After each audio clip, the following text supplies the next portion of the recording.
Well, hello there, and welcome back if you're returning, and welcome if this is your first visit here.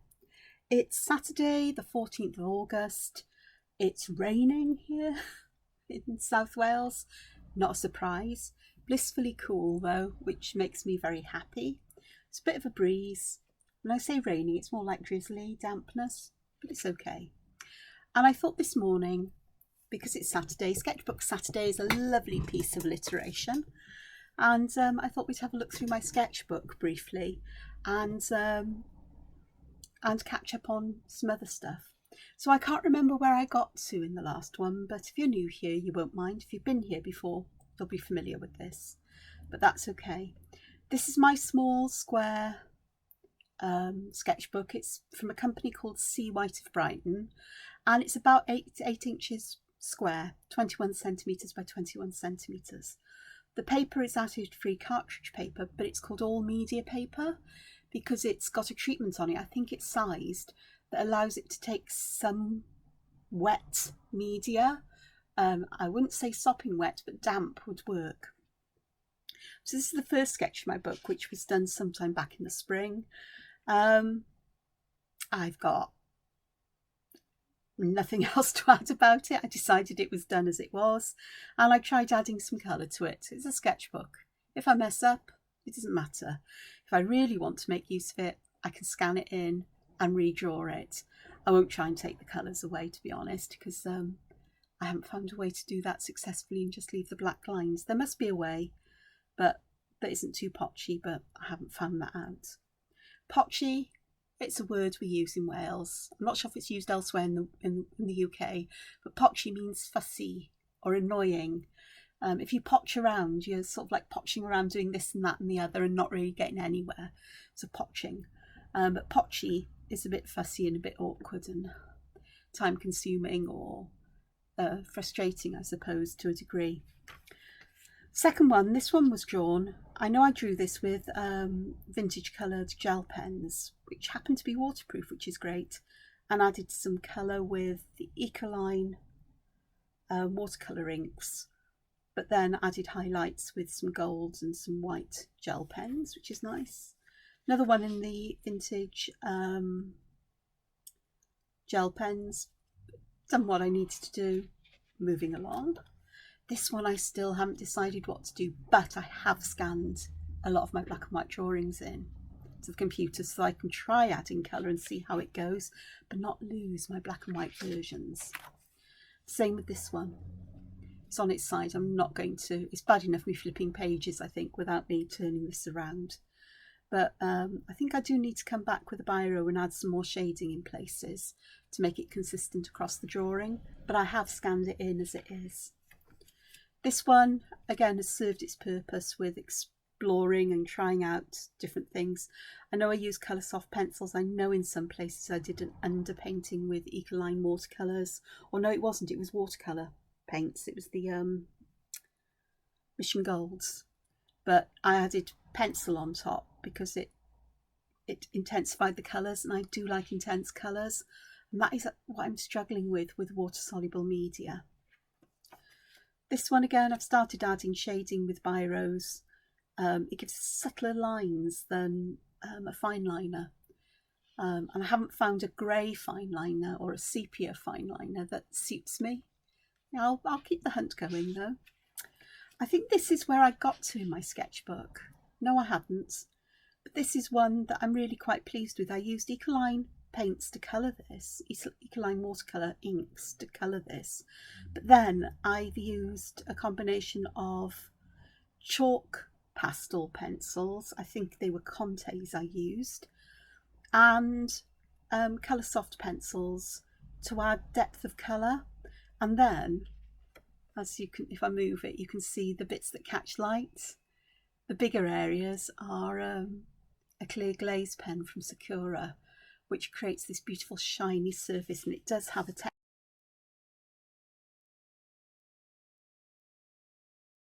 I've used some gold metallics, and some places, like on these little brown seedy things, the centres are gold, but I also added glaze on the top, which helps to bring the gold out somewhat. This one Again, it's another pen drawing, but I used Derwent Coloursoft pencils to add colour to this, which are nice and toned down and vintagey in appearance.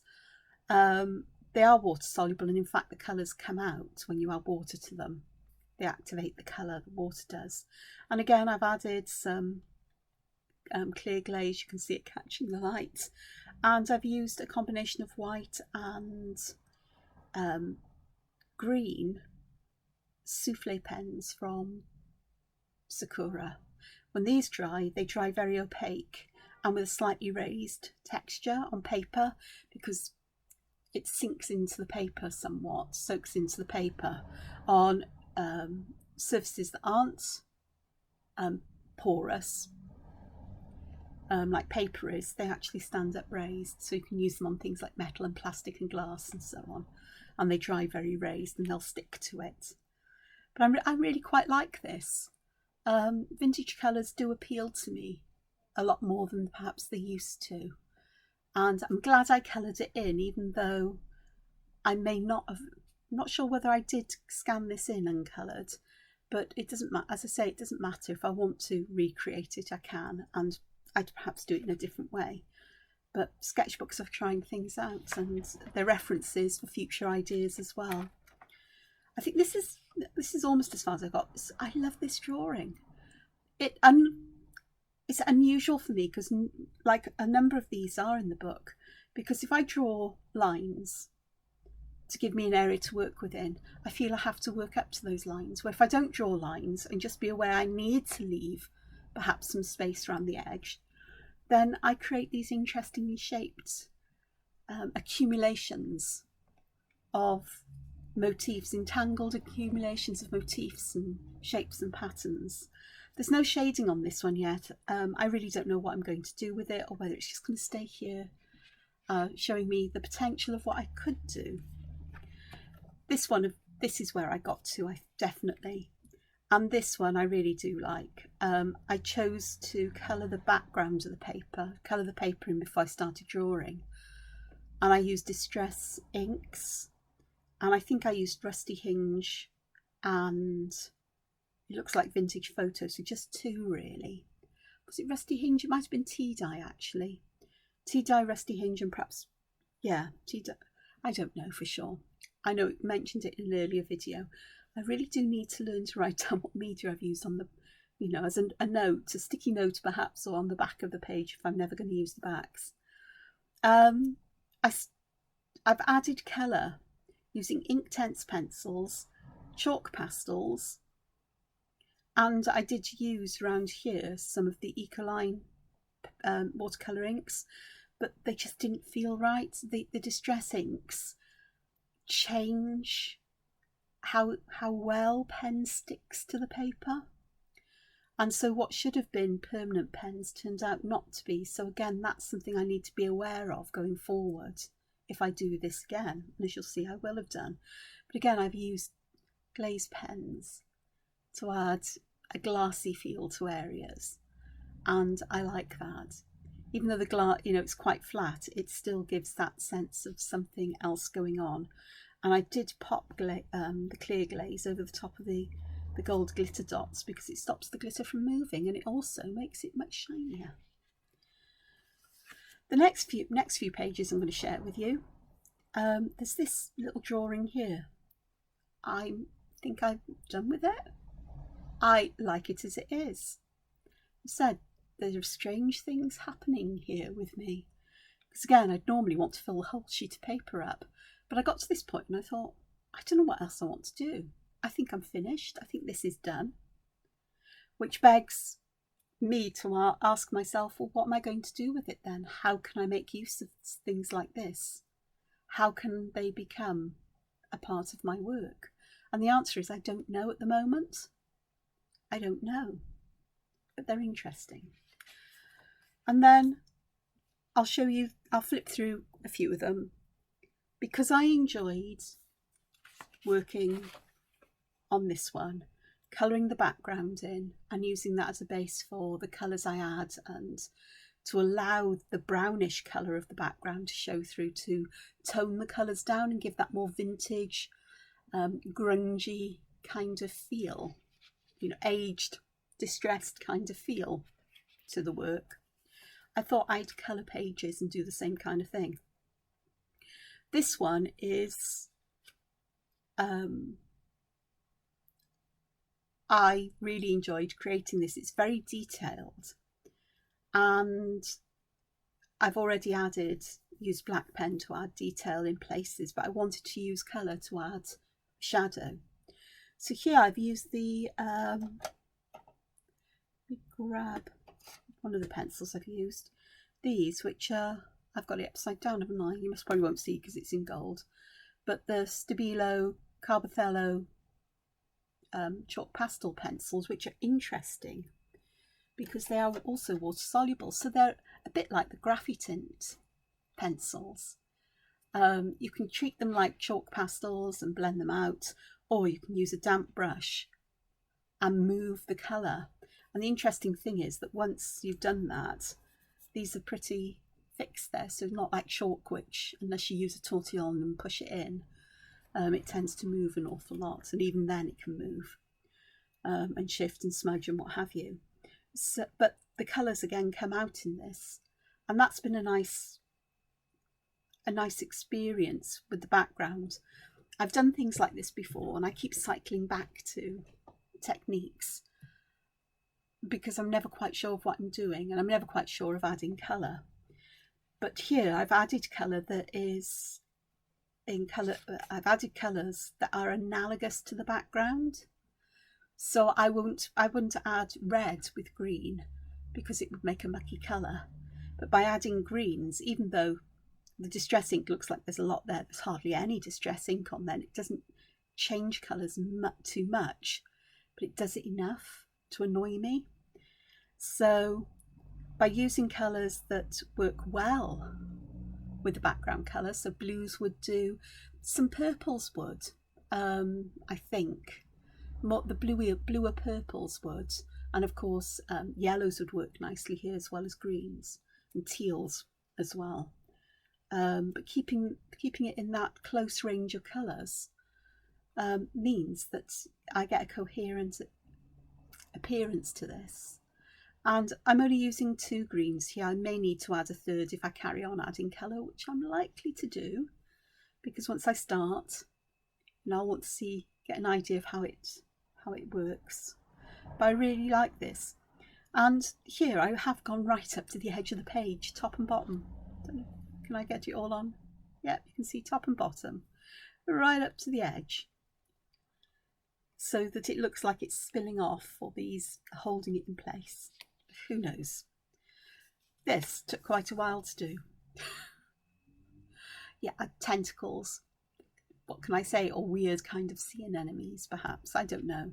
But they took a while to do, both to draw and then to go back and add the black sections in.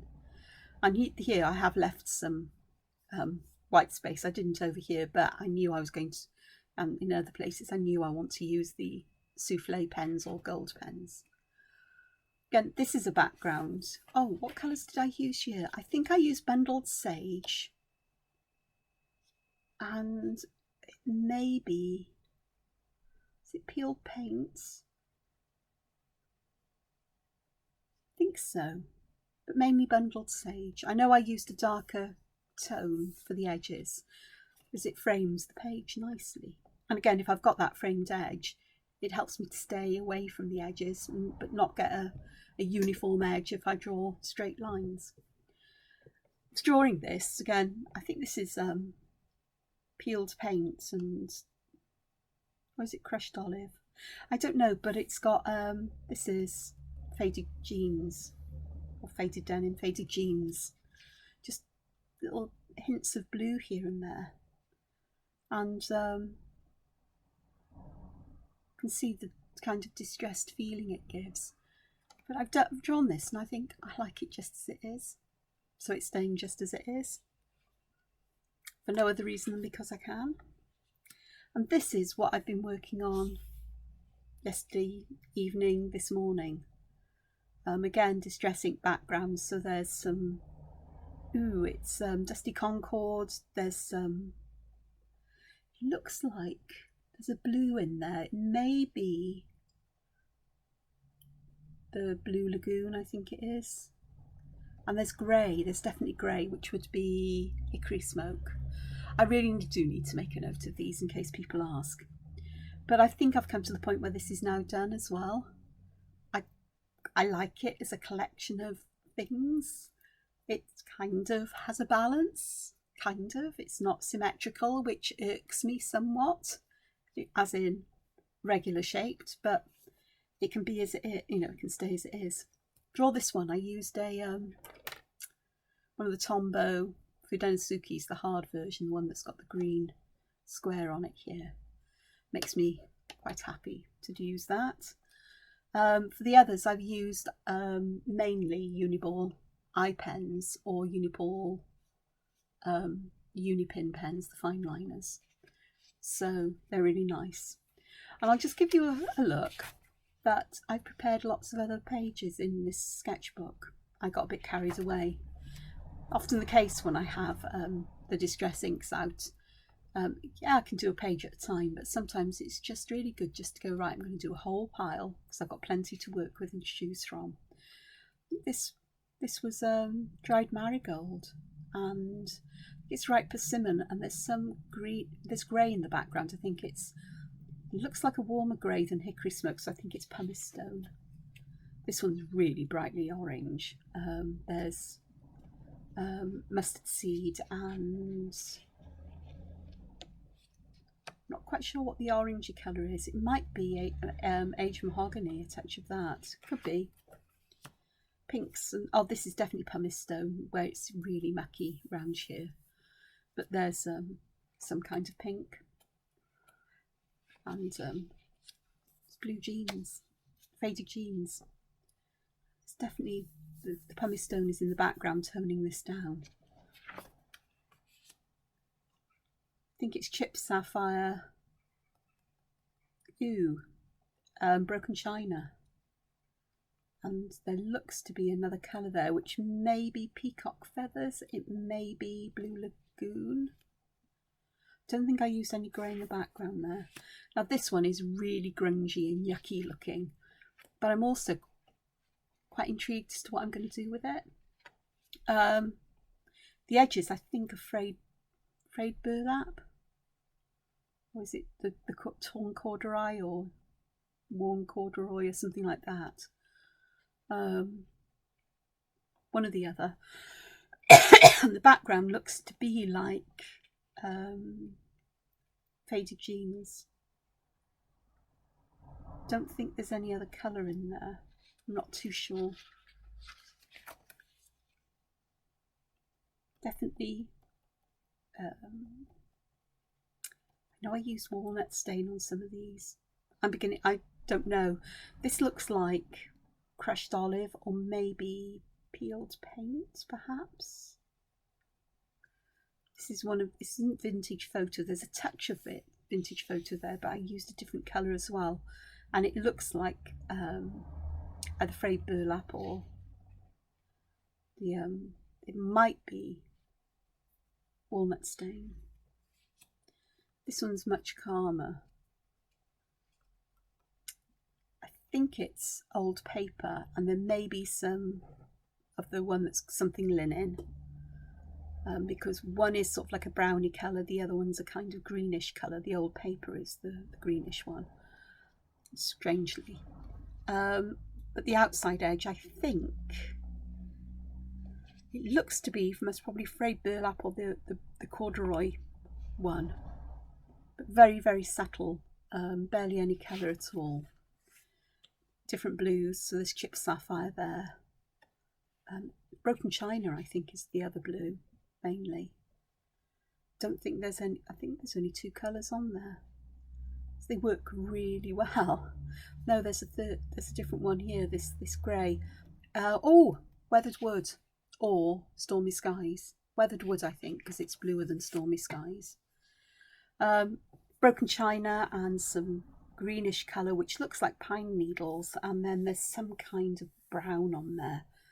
I'm not entirely sure which brown that is. It could be frayed burlap, which is growing on me as I use it. This is perhaps one of my most favourite ones. I doubt the camera's going to pick it up well, but I love the splotchy nature of this. The reddish colour is aged mahogany, the green is pine needles, the blue is broken china, and the brown may be rusty hinge. But together, I just love this, and I must remember to scan it in before I put pen to it, because I'll never ever be able to replicate this again. I can try, I could use the same colours, but it never comes out the same twice. And it's my favourite of the lot, possibly. This is nice. It's definitely some aged mahogany around the edge. It looks like there's some rusty hinge, or possibly, it looks like rusty hinge rather than any other colour. There's aged mahogany here, and I'm not sure what the pale colour is. Probably whatever the linen colour with linen is. It escapes my mind. This one is all kinds of greens with hints of blue in there. I think the edge I used forest moss and the darker patches, and there's needles, pine needles there, and this very pale colour, pale green. It doesn't look like bundled sage, but it could be peeled paints or shabby shutters. Shabby shutters it could be. But they look really nice. This one I also like very much. There's this Hickory Smoke. It's a cooler colour than the pumice stone. Pumice stone is a warmer grey. It's a browny grey, whereas this is more of a bluey grey. And the background looks to be tea dye, I think, possibly, or the linen one. But there's some other browns here. It could be vintage photo looking at it. I don't know for sure. This is another one I really love. Yeah, there's little bits of black, broken bits of cut and dry foam off here. This is the last one I did. I really like this one. It's that splotchiness, it's the unevenness of the areas of colour, and they overlay one another, creating depth to it. And I think I'm beginning to discover how distress ink can be valuable to me. So this is my sketchbook. This is where I am. With it, I've got plenty of coloured pages to add to it. This I now need to decide what I'm going to do with. Part of me is considering adding colour, but I'll only do that after I scan it in, because if I scan it in as it is, hopefully pick the colour up, then I've got it as it is, and see what happens. I've got the I've got the option then of adding colour digitally rather than in here, which is what I may do. I've got so much stuff to add colour to digitally, I don't know whether I'll ever get it all done. But they're safe on my computer, it's not going anywhere. And of course I've got so many other pages to make use of, whether I use it at home or on dry days, it goes out with me, and I'm able to draw things from observation in the world. On the day when I finally manage to get myself out, you know, we're nearly halfway through August, so it won't be long before in the UK the schools are back in, and hopefully the world will be a bit quieter round and about, and I may feel more confident in going out, but I'll see. I don't know. I'm struggling. I had that yesterday, the day before, because I needed to do some shopping. Abel and Cole are fantastic, but they don't carry food that I eat. I'm vegetarian, but I'm also a fussy vegetarian. I'm fussy about vegetarian proteins. And I was going to go to a shop, and I just couldn't. I opened the front door and I just couldn't step out. So I thought, right, do a Tesco click and collect, because that's familiar. So I did that for yesterday. And so yesterday evening I did that. But I also went to the shop I balked at the day before, because I forgot to put things on my click and collect order. I'm going to have to start making a list of things. And I also wanted some goodies, because it was a bit of a special day yesterday for me. And so I thought I'd treat myself, even though, sort of like that works for me, my own little way. And did the click and collect, and it was great. And I spoiled myself yesterday evening with nice nibbles and decent food. One of which was a vegetarian smoked bacon sandwich, because I haven't had one for a number of weeks, and it's always delicious when I do. I've discovered the brand that I really, really like. It's called Richmond, and the vegetarian sausages are quite nice as well. But their smoked bacon just hits the spot. It goes lovely and crispy in a way that the Quorn doesn't. Quorn is great. Quorn smoky bacon. It's one of the frozen one. It's one of the few I will eat. I've got no idea if they're anything at all like bacon, but they taste smoky and they're savoury, and they make a great sandwich or butty, which is fab. So that was really lovely. Anyway, but I also got sketches done for the next book in Creative Haven. I finished Whimsical Cats, so that'll be out early next year. And I have to get the cover done for the next book in the next few days, because they need to get that in online, the cover, so then that can go and be promoted through their website, Amazon and places like that. So I got some sketches done yesterday of to do with the theme of the book, and that was interesting because I haven't really drawn these much before, so it was an interesting experience, because I didn't spend a lot of time drawing in advance or whatever, but I did look at reference images and so on, as you do, and then it just became my own anyway, as things tend to. So that's going to be an interesting journey for me. I get a break. I've got a commission to get done over the next few days, but I do need to ink the sketching that's been chosen for the cover and then colour it in. They want to check, the sketch needs to be checked first because it's got to fit on the cover properly, so that's no problem. So that was really good yesterday. So that's about it really. There's nothing else really happening. It's what life is. It's potters along. There are nice things in most days, but this is why there wasn't a video yesterday, if anybody was wondering. It's because I really needed to get to work on the sketches for the cover, and I knew that if I started recording I would lose the oomph to do the sketches for the cover. What I need to do most pressingly, I often do first thing in the morning. If I make a start on it, I can get it done and out the way. And part of me thinks, as I'm talking, well, perhaps that might be a better way for me to do things, is to get the work done first and then come back to the pleasurable stuff of drawing. But I also need some time in the morning to come round and get my muscles and hand-eye coordination going. So it's a sort of like catch-22 really, which way round I do things. But, I'll see how it goes, see what happens, because there are all ways of dealing with this, because, there are always ways around things. Anyway, I'm wittering. It's nearly half an hour. So I hope you've enjoyed a quick look through my sketchbook and what I've been doing.